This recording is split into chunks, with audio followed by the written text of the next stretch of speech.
So there's been something in my business which hasn't been working quite right for a number of months, and it's been a puzzle which I couldn't solve. I couldn't work out what the solution was.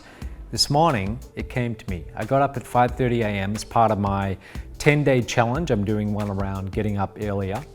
And I was out there walking my dogs. The sun was coming up, the air was cool, it was just a nice environment. I haven't been up this early in a while. And I was thinking to myself about this problem, and out of nowhere, the idea appeared.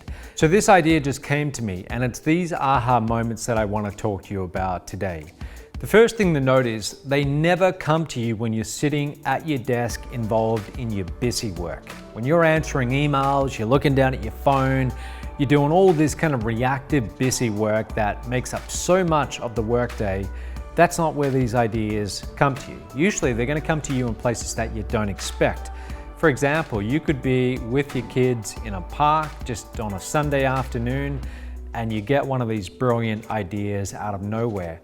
You could be having a shower and just thinking about all kinds of different random things, and suddenly you have one of these aha moments. You could be up in the air on a jet, headed somewhere to another state or another country on a long haul flight, and out of nowhere, you have one of these moments.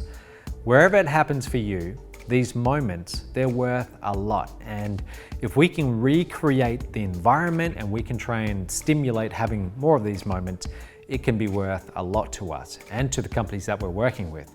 Last night I was watching a video by Richard Koch. Now, you might have heard me talk about Richard Koch before. He's the author of the 80-20 principle, a very smart guy.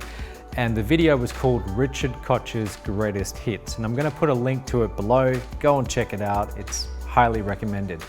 But anyway, he was talking about how most of our typical workday for most staff in different companies, most of it is filled with busy work, and we equate time spent on the job and energy put into the job with work, and we make that our goal. And his argument was that most of what we do is that 80%, which is producing only 20% of the results. In other words, we spend most of our time, energy, focus on trivial things which really don't matter.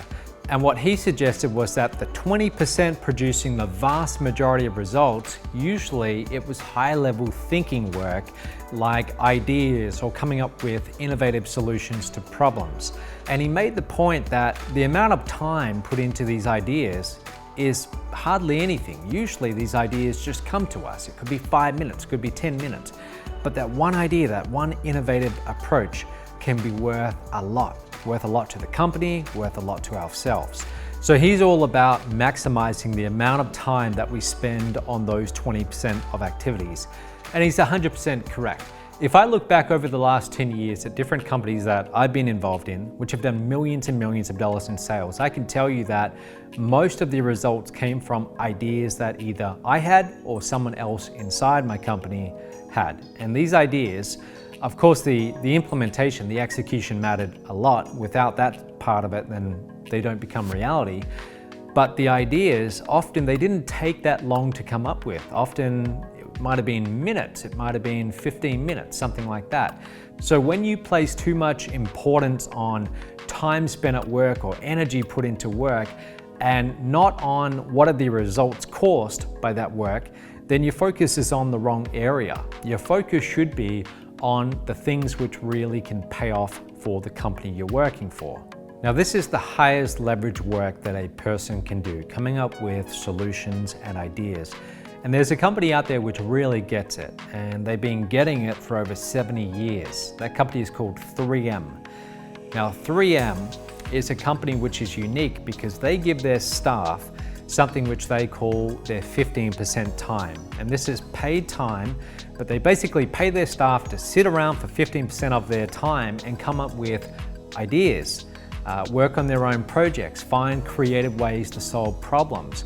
And it's from these ideas that some of their very best-selling products have come. So for example, in 1974, they had a scientist there working at 3M, and he's reading his Bible, and he's got his bookmark in his Bible and it keeps slipping out. So he had the idea of taking adhesive, which someone else in 3M had developed a few years earlier, and putting it on the back of the bookmark. And that actually became the post-it note or the sticky note, which is one of their best sellers till this day. So employees get the space to try something new and different, think creatively, and challenge the status quo. It could be experimenting with a new technology, forming a special interest group around a fresh idea, or finding a new way to run a process. But this is what drives the innovation at 3M. And other tech companies have copied it, or they've been inspired by it. Now, it's ideas like this which have been responsible for turning 3M into an international sales powerhouse, over $20 billion in sales and over 23,000 patents. So for example, Google, they don't have their 15% time, they have their 20% time. They give their staff 1/5 of their time to think of new ideas, and some of their best products, such as Gmail, are a result of that 20% time. So the lesson here is really simple. Don't undervalue your thinking time. Implementation execution, of course that's important, but without that fresh approach to a solution, without the idea, then real progress doesn't take place. Those giant leaps of progress, they always come from thinking time. So don't undervalue it, and second of all, get out of your office, put yourself in new environments, because that's often where these unexpected ideas, these flashes of brilliance are going to come to you. That's it for today. Hope you enjoyed this, and I'll see you tomorrow.